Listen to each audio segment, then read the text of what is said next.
Komiks. Selamat datang di program STS Sepakat Tidak Sepakat. Di episode kali ini kita akan membawakan sebuah acara yang sangat menarik dan pastinya sangat mengedukasi para komiks nih. Yaitu sebuah diskusi yang akan membawa komiks ke ranah ilmu komunikasi. Wah, kayaknya bakal seru banget nih hari ini. Pastinya sih, aku juga penasaran banget nih. Jadi, di episode STS kali ini akan memberikan sebuah pernyataan cepat seputar ilmu komunikasi hanya dengan sepakat atau tidak sepakat. Tapi sebelum memulai ke acara intinya, izinkan saya memperkenalkan diri dulu. Saya Ferly Restu sebagai host dan rekan saya Karin sebagai host yang akan menemani komik sampai selesai acara nanti. Tapi Rin, hari ini kita nggak sendiri loh. Bener banget, Faye. Kita akan mengundang bintang tamu yang sangat luar biasa yang akan berbagi pemikirannya dengan pemikiran yang sangat luar biasa. Dan tanpa berlama-lama lagi, kita bakalan panggil beberapa bintang tamu tersebut nih. Yang pertama ada Sabil Imam dari Prodi Ilmu Komunikasi Peminatan Hubungan Masyarakat. Nah, yang kedua ada Selviana dari Ilmu Komunikasi Hubungan Masyarakat. Dan bintang tamu kita yang terakhir ini ada Dava Naufaldi.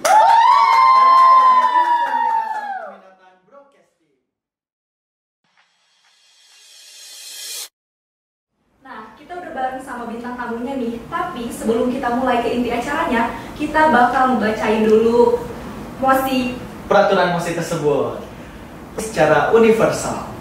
Nah, kita akan memberikan dan membacakan soal pernyataan sepakat atau tidak sepakat seputar ilmu komunikasi. Setelah pernyataan dibacakan, kalian diberikan waktu 3 detik untuk memberi keputusan. Jawaban keputusan yaitu dengan memutarbalikkan tongkat sepakat atau tidak sepakat. Salah satu dari kalian masing-masing mengutarakan argumen terbaik atas keputusan yang sudah dipilih dan durasi masing-masing maksimal hanya 2 menit saja. Diutamakan aturan berargumen untuk yang sepakat terlebih dahulu, lalu kemudian argumen untuk yang tidak sepakat. Tentunya argumen tidak boleh mengandung unsur sara dan juga tidak boleh menyinggung terhadap suatu organisasi. Kalian juga satu sama lainnya harus bersikap hormat saat mendengarkan argumen peserta lain. Tidak diperbolehkan interupsi saat peserta lain sedang berbicara. Nah, sebelum kita mulai, dari peraturan mosi tersebut, apakah sudah bisa dimengerti oleh beberapa bintang tamu? Oke, kita bisa langsung mulai aja kayaknya. Saya bacakan pernyataan mosi yang pertama. Anak ikom modal ngomong doang. Nah, kalian bisa langsung angkat tongkatnya dalam hitungan ketiga ya. 3, 2, 1. Wow, menarik sekali ya. Semuanya Ketiga jawabannya. anak ikom ini mengatakan tidak sepakat. Kalau anak ikom ini modal ngomong doang. Kita mulai dari yang paling sini. dekat Boleh dari Sabil? dulu mungkin ya. Oke, untuk mengutarakan pendapatnya. Kalau dari aku pribadi ya, kenapa gak sepakat? Karena anak ikom ini tuh sebenarnya gitu gak cuma ngomong aja gitu, tapi di ilmu komunikasi juga kita tuh belajar mengenai cara nge-handle misalnya dari broadcastingnya ataupun dari hubungan masyarakatnya ataupun dari jurnalistiknya.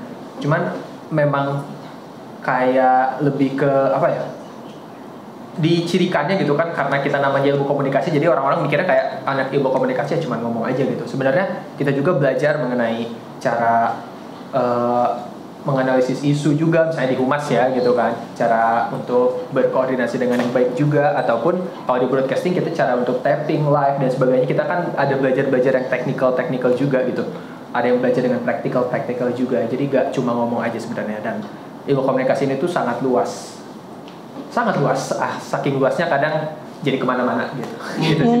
Cuman yang dilihat orang mungkin disangkanya jadi ngomong doang. Iya, karena orang-orang lihatnya kan yang di depan kamera itu kan ya anak ikom yang di depan kamera gitu. Yeah. Sebenarnya di belakang kamera juga anak ilmu komunikasi juga ya involve lah gitu. Ada turut andil di belakang kamera juga sebenarnya. Oke. Keren banget ya jawaban dari Kang Sabil ini. Nah, untuk Selviana nih, kira-kira argumennya apa? Kenapa mengatakan tidak sepakat atas mosi tersebut? Oke, terima kasih kesempatannya. Aku juga sepakat banget sama yang Sarjil bilang. Kalau misalkan, awalnya aku mikir juga sih kalau misalkan masuk ilmu komunikasi itu hanya modal ngomong doang gitu kan. Tapi setelah aku mempelajari ilmu komunikasi lebih dalam, oh ternyata ngomong tuh gak semudah itu gitu loh. Semua orang kan pasti bisa berkomunikasi ya, tapi gak semua orang bisa berkomunikasi dengan baik gitu. Nah, di komunikasi pun kita belajar banyak hal, kayak gimana memahami perilaku orang lain, beradaptasi, berinteraksi. Bahkan kita sering juga kayak riset mengenai gimana sih memahami perilaku orang lain gitu, untuk bisa mempersuasi mereka. Nah, jadi emang gak hanya modal ngomong doang gitu kan, bahkan untuk membuat konten pun kayak yang sering kita lakuin sekarang gitu ya. Kita memerlukan kreativitas tanpa batas gitu kan, jadi intinya komunikasi itu gak hanya modal ngomong doang, perlu critical thinking, problem solving, bahkan juga kreativitas gitu. Wah, keren sekali ya atas jawabannya. Itu dari sudut pandang anak humas nih. Mungkin ada jawaban iya. berbeda tidak sepakatnya dari peminatan broadcasting. Boleh, Dava, gimana nih? Kalau dari saya sendiri ya, tadi kan teman-teman humas juga aku sepakat sih. Poin intinya itu yang gak cuma modal ngomong doang, tapi ada beberapa hal yang lain juga untuk dipelajari gitu. Nah, kalau dari sisi penjurusan broadcasting nih, aku nyebutnya bukan modal ngomong doang, kan kalau ngomong itu kesannya medianya lewat mulut gitu ya, lewat mulut lewat angin. Tapi kan kita komunikasi itu, media komunikasinya kan banyak banget macam-macam gitu, bisa dari kamera, bisa dari bentuk gambar, bisa dari foto, video, macam-macam gitu. Jadi kalau dibilang modal ngomong doang itu enggak juga sih, tapi ngomongnya gak cuma lewat mulut, tapi ngomongnya lewat bermacam-macam media gitu. Jadi lebih luas lah gitu komunikasi kita. Jadi nggak cuma modal ngomong doang, tapi macam-macam gitu kalau dari aku. Keren banget. Keren banget atas jawabannya. Karena tidak sepakatan terhadap Iya. mosi tersebut ya. Nah, selanjutnya nih ke mosi yang kedua ya. Anak Ikom kalau lulus ini lapangan kerjanya terbatas. Sepakat atau tidak sepakat? 3, 2, 1. Tidak sepakat semuanya. Oke. Ini sangat menarik ya. Mungkin karena background mereka juga sama dari ilmu Iya, komunikasi. betul. Jadi untuk sesuatu yang berhubungan dengan ilmu komunikasi, mereka punya pandangan yang sama semuanya. Cuman mungkin punya jawaban yang berbeda. pastinya. Kalau tadi dari Sabil pertama, sekarang kita dari yang wanita dulu nih. Boleh. Ada Selviana. Gimana nih Selvi? Oke, terima kasih. Aku akan menjawab kenapa aku tidak sepakat gitu. Nah, kita tahu ya prospek, menurut pandangan saya ya, prospek kerja komunikasi itu sangat luas dan berpotensi tinggi untuk bekerja di berbagai bidang, terutama di media sih ya. Nah, terus kita juga tahu kan, kalau misalkan media itu saat ini tuh sudah memasuki era digitalisasi, yang mana media memiliki peran penting untuk kita semua. Nah, hal ini menjadi peluang untuk kita untuk bekerja di ranah komunikasi gitu ya. Kita bisa menjadi news anchor, content creator, terus public speaker maksud saya, terus juga public relation, copywriter, event planner, dan masih banyak lagi gitu. Bahkan hampir semua industri itu memerlukan peranan kita. Sebagai contohnya deh, biar lebih kebayang gitu kan, karena saya dari ranah humas, mungkin saya akan memberikan contoh juga dari POV humas mungkin ya. Nah, hampir semua bidang industri apapun pasti memerlukan peranan humas untuk apa? Membranding, membentuk reputasi, dan membangun kepercayaan publik terhadap perusahaan ataupun satu brand gitu. Belum lagi konten kreator pasti punya peran tersendiri untuk mengembangkan suatu bisnis kan. Nah, makanya gitu, ilmu komunikasi itu sangat luas, dan video yang kita manfaatkan saat ini pun salah satu bentuk konkret dari prospek kerja ilmu komunikasi. Benar ya. Seperti yang kita lakukan juga mungkin ya. Host juga salah satu prospek kerja dari ilmu komunikasi. Nah, kedua boleh nih dari Dava. Oke, tidak sepakat. Jadi gini teman-teman, kita dari awal masuk itu sebenarnya sih kita belajarnya cukup banyak gitu dari humas, jurnalistik, sama broadcasting ya kan. Nah, jadi beneran dari materi aja kita cukup mempelajari banyak hal gitu di IKOM. Nah, lulus pun kita lebih banyak lagi gitu pekerjaannya. Jadi menurut aku kalau misalkan terbatas sangat enggak gitu, karena prospek kerja ilmu komunikasi itu sangat amat luas, bahkan sampai kita pun bingung gitu saking luasnya mau ke yang mana nih gitu, karena itu tadi banyak banget dan pilihannya juga cukup banyak, gak cuma di masing-masing penjurusannya, humas, broadcast, jurnalistik gitu, tetapi di dalam si penjurusannya pun masih banyak lagi gitu penjurusan-penjurusan yang ada di dalamnya. Jadi sangat amat luas dari segi prospek kerja, sampai kita pun bingung mau milih yang mana gitu. Bingung ya karena banyak prospek kerjanya katanya. Boleh kalau dari Sabil sendiri gimana nih? Yes, sepakat dengan argumen mereka berdua bahwa kita tuh tidak sepakat dengan kenapa sih anak ilmu komunikasi itu pekerjaan ke depan itu sangat luas gitu. Karena di ilmu komunikasi itu kita hampir belajar semuanya gitu ya. Mulai dari peminatannya, humas, broadcasting, jurnalistik gitu. Terus ya ini aku paling ngebahas dari profil humasnya. Kalau di humas dulu kan kita bisa belajar bisa bekerja itu hampir di mana aja gitu. Karena benar kata Selviana, semua perusahaan itu tuh pasti membutuhkan humas untuk branding dan sebagainya gitu. Dan humas juga itu bisa kerja di pemerintah, bisa kerja di korporat ataupun di agensi-agensi gitu tuh membutuhkan peranan humas gitu. Terlebih lagi kan dari peminatan yang lain di broadcasting itu kerja di TV ataupun di radio gitu, news anchor dan sebagainya. Terus di jurnalistik juga sebagai jurnalis, sebagai reporter dan sebagainya itu tuh sangat luas gitu. Bahkan mungkin ya dari subjektivitas aku tuh kayaknya jurusan yang lapangan kerjanya paling luas itu di ilmu komunikasi gitu ya. Gitu. Tapi karena gimana ya? Karena terlalu banyak prospeknya, mungkin kalian jadi bingung kan? Aduh, sebenarnya misal peminatan humas, tapi sebenarnya aku misal pengen jadi host juga, pengen gimana. Apa sih dari sekian banyaknya prospek kerja itu di masa mendatang kalian tuh pengen 3 teratas tuh apa gitu? Dan nanti tuh apakah misal ini humas, tapi ada project fotografi atau jurnalistik, dan memang di saat itu kalian dapatnya tuh itu gitu, apakah tetap kalian ambil aja meskipun nggak humas banget atau gimana gitu? Yang 3 teratas deh. Ke siapa nih? Ke Selviana dulu nih. Kalau aku pasti yang pertama tuh bakal menjurus ke humas ya, karena kan aku sekarang belajar humas itu untuk mengimplementasikan apa yang aku pelajarin pasti tujuan utamanya humas gitu kan, entah itu humas pemerintahan maupun humas korporat gitu kan. Tapi aku bilang dia punya interest di bidang lain yaitu fotografi, jadi kalau misalnya ada peluang atau kesempatan aku untuk menjadi seorang fotografer ya kenapa enggak aku ambil gitu kan. Terus yang ketiga itu di bidang industri kreatif apapun sih gitu, karena aku juga punya istilahnya kayak interest gitu lah di bidang kreatif, makanya 3 hal itu tuh yang menjadi utama aku untuk nanti ranah pekerjaan di kemudian hari gitu. Oke, jadi banyak skill yang bisa dicoba juga ya selain dari humas ini. Kalau Dava gimana nih?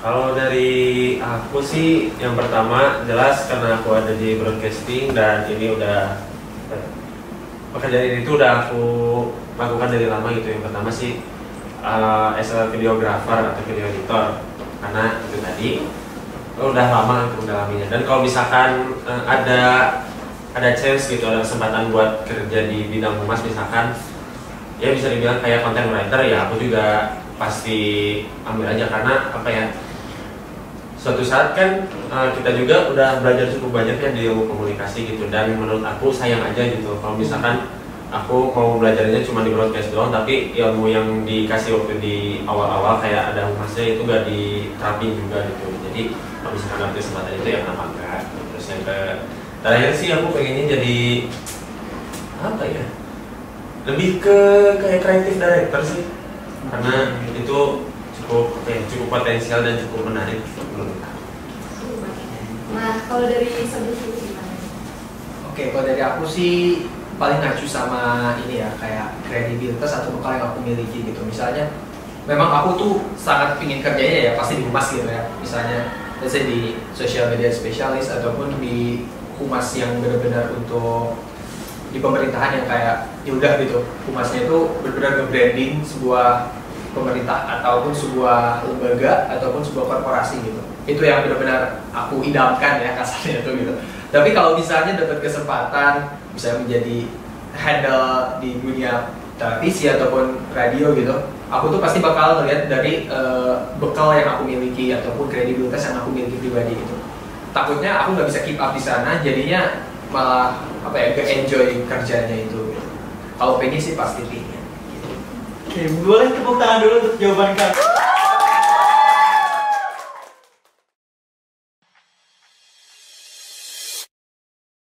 Saya bacakan mosi yang ketiga, yaitu gaji pekerjaan di ranah ilmu komunikasi itu kecil. Nah, kira-kira ini agak sedikit menantang ya? Iya. Boleh nanti diangkat tongkatnya dalam hitungan 1, 2, 3. Wah, Wah. ada Dava Novaldi di broadcasting nih. Dia Berbeda tidak nih, sepakat. iya. Dan di Sepakat. Oh, dia sepakat. Sepakat. Dan di Humas Di ada Humas, tim Sarjana Humas. dan Sabil tidak mengatakan tidak sepakat. Ini agak mungkin dari point of view pekerjaan atau gimana ya? Iya. Boleh dari yang sepakat dulu. Boleh. Oke, mungkin ini lebih ke konteksnya mungkin fresh graduate atau yang pekerjaannya benar-benar baru masuk gitu. Setelah aku riset, bahkan aku sebelum masuk Ikom pun udah sedikit riset kalau emang pekerjaan kita cukup luas gitu ya, prospeknya cukup luas, tapi beberapa pekerjaan, terutama pekerjaan-pekerjaan yang ada di ranah broadcasting gitu, gajinya secara nominal itu nggak yang besar-besar banget. Bahkan ada beberapa pekerjaan itu yang di bawah UMR gitu, UMR Indonesia, UMR terendah di Indonesia aja bahkan ada gitu beberapa yang masih di bawahnya gitu. Tapi tergantung posisi dan pengalaman gitu. Kalau misalkan fresh graduate yang belum ada pengalaman sama sekali ya kemungkinan gajinya bakalan kecil. Tapi kalau misalkan nanti kita udah kerjanya mungkin udah lama, pengalamannya udah lebih banyak dan bahkan mungkin udah misalkan mengabdi di perusahaan tersebut udah lama dan punya pengalaman yang lebih bagus, ya bisa jadi gajinya juga meningkat, bahkan bisa mungkin 2 digit, 3 digit atau yang lainnya. Tapi itu balik lagi tergantung pengalaman, posisi dan apakah pekerjaan tersebut itu searah dengan penjurusan kalian. Misalkan aku di broadcasting nih, di broadcasting apakah searah dengan broadcasting, apakah yang humas searah dengan yang misalkan PR atau hubungan masyarakat dan lain sebagainya. Begitu kalau dari pendapat saya. Lebih ke jam terbang Jam ya, terbang. betul. Karena kalau misalnya semakin banyak jam terbangnya bisa sampai 3 digit kan. Amin. Iya, Boleh betul kalau banget. dari Tim Humas nih yang tidak sepakat nih. Dari Sabil dulu. Oke. Menurut aku tuh kenapa gak sepakat ya? Karena gaji itu menurut aku subjektif banget gitu ya. Orang bisa menilai bahwa gaji, misalnya gaji 10 juta itu ada yang besar, ataupun orang bisa menilai juga bahwa 10 juta itu kecil gitu. Karena itu sangat-sangat subjektif, tergantung dengan pribadi masing-masing gitu. Dan menurut aku kenapa gak sepakat?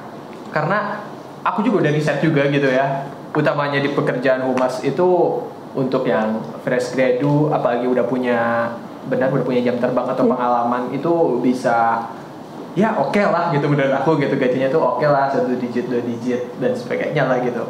Dan ya gitu, jadi untuk gaji anak ilmu komunikasi menurut aku memang ada beberapa yang pasti kalau kita masih fresh gradu itu kita harus keep up banget, kita harus menunjukkan gitu kepada perusahaan kita gitu mungkin ya, kayak bahwa kita itu worth digaji lebih dari itu gitu. Jadi saking luasnya tuh memang ilmu komunikasi ada beberapa fresh gradu yang gajinya tuh masih kurang, tapi banyak juga yang gajinya itu udah oke banget gitu untuk fresh gradu, apalagi untuk yang punya pengalaman. Jadi untuk ilmu komunikasi yang lainnya mahasiswanya itu harus bisa mencari pengalaman yang sebanyak mungkin ya gitu.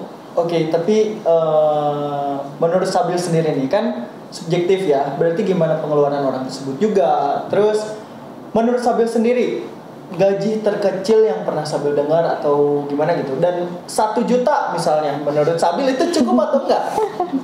Kan kita juga banyak ngeliat ya, misalnya cuman bahkan ada yang bisa aja magang atau gimana memang benar gak dibayar. Iya benar. Nah menurut Sabil sendiri, misal 1 juta di kota Jakarta gitu, gimana kira-kira subjektifnya Sabil?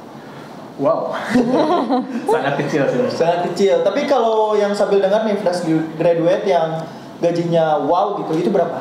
Di angka berapa biasanya? Di sekitar 8 juta ataupun 10 juta sih. Aku kan udah searching juga gitu, utamanya misalnya di posisi yang aku sangat pengenin gitu ya. Sebagai apa tuh? Social media spesialis gitu ya. Itu tuh di 12.500.000 untuk ya. Itu untuk fresh graduate. Iya. Keren juga ya. Wow, Jadi menarik banget ini gitu kan. Makanya dari aku pribadi itu aku sudah menyimpan bekal-bekal gitu, mengambil bekal-bekal pengalaman untuk menjadi SMS ataupun social media spesialis. Itu seperti apa gitu. Nah, kalau dari Selviana sendiri nih, sebagai wanita, sebagai humas juga, mungkin ada point of view berbeda nih di Selviana. Ya, sebenarnya aku tuh di tengah-tengah ya, antara sepakat sama nggak sepakat gitu kan. Kenapa aku bilang sepakat? Kalau misalnya aku sebagai lulusan first graduate gitu ya, aku juga sepakat kalau misalnya gajinya tuh kecil gitu, bahkan ada di rata-rata di bawah UMR lah gitu. Dia punya kenalan mana mereka tuh bilang kalau misalkan awal lulus Ikom tuh gajinya nggak sampai UMR lah malah kayak gitu. Bahkan aku pun pernah merasakan karena pernah berkecimpung juga di bidang ilmu komunikasi gitu ya, satunya di fotografi gitu ya, jelasnya emang nggak sebesar itu di awal-awal. Makanya aku sepakat, tapi aku nggak sepakat tuh karena kalau misalkan ini kan konteksnya tuh ranah ilmu komunikasi kan, nggak sebagai lulusan doang gitu kan. Nah itu mereka dikatakan dibilang gitu besar gajinya gitu. Soalnya dia pernah riset juga, emang rata-rata gaji ilmu komunikasi yang udah berpengalaman dan profesional tuh bahkan kalau memiliki janji maksud aku jejak karir yang bagus bisa meningkat juga gitu sih gajinya gitu. Jadi emang dikatakan besar tuh berdasarkan pengalaman dan juga skill yang mereka miliki gitu. Oke. Aku juga punya pertanyaan nih buat Selviana. Misal karena Selviana ini kan bisa fotografi juga, bisa humas juga tentunya ya, itu benar-benar di bidangnya, atau berarti broadcasting juga bisa kan karena punya background film dan televisi. Misal masuk ke salah satu perusahaan sebagai fresh graduate. Oke, misal gajinya di angka 5 juta ke atas gitu. Tapi ternyata Selviana itu bukan hanya bekerja sebagai humasnya doang, merangkap sebagai mungkin jadi editornya juga karena posisi saat itu memang tidak ada, jadi kameramennya juga dan merangkap beberapa gitu tapi dengan gaji yang kamu as a humas doang gitu. Nah kira-kira gimana nih menurut Selviana?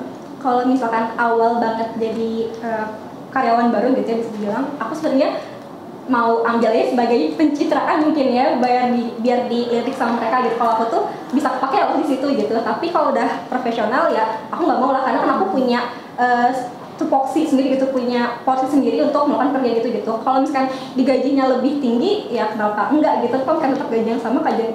Maaf maksudnya lebih baik gitu kan. Berarti di awal-awal it's okay untuk pencitraan. Kalau dapat sendiri gimana nih? Sepakat sih sama Selvi, kalau misalkan kan kita pas graduate ya, orang-orang yang bisa dibilang cukup membutuhkan pekerjaan gitu. Kalau misalkan untuk membangun image, untuk membangun citra yang bagus di perusahaan dengan cara yang tadi, misalkan merangkap job desk gitu, asalkan dengan dengan timbal balik yang lebih baik, misalkan ya naik jabatan, ambil-ambilnya gitu, atau misalkan gajinya lebih tinggi. Ya menurut aku sih asalkan timbal baliknya seimbang atau setara gitu dari capeknya pekerjaan itu masih worth to try. Tapi kalau misalkan udah di ranah profesional, sepakat sama Selvi tadi, kita tuh ya udah harus profesional aja sesuai sama job desk-nya kita sendiri gitu ya. Misalkan job desk-nya kita di humas ya udah di humas, di PR atau misalkan di video editor. Jadi jangan ngerangkap job desk lah gitu. Itu berarti perusahaannya tidak modal. Bercanda. Kalau dari Sabil boleh nih yang tipis-tipis di antara mereka berdua, menurut Sabil gimana nih, sedikit aja? Menurut aku sih ya coba aja lah gitu, kenapa nggak diambil? Karena kalau uangnya lebih gede ya nggak ada salahnya sih gitu. Dan baik lagi untuk branding juga dan untuk pengalaman juga gitu, bahwa nanti ya udah kita punya bekal, kita punya portfolio bahwa kita pernah jadi ini gitu. Oke lah gitu, untuk fresh graduate menurut aku itu ambil aja. Oke, berarti dari ketiga bintang tamu ini ngerasa oke lah kalau di awal-awal fresh graduate rangkap kerjanya gitu, selama itu bisa memberikan feedback yang baik dan juga ngeliatin gitu, ini loh saya tuh multi talent mungkin ya, jadi bisa ditempatkan di mana aja gitu. Oke, keren banget, tepuk tangan.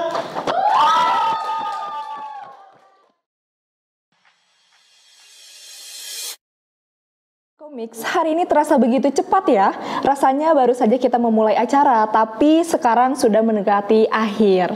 Ya, dan memang kerasa cepat banget ya di hari pertama ini, tapi juga kita ingin mengucapkan terima kasih banyak kepada para bintang tamu yang telah menyempatkan hadir gitu untuk memberikan perspektif kalian terhadap mosi-mosi tersebut gitu. Ada mulai tadi dari mosi pertama sampai akhir, jawaban itu sangat mind blowing banget ya.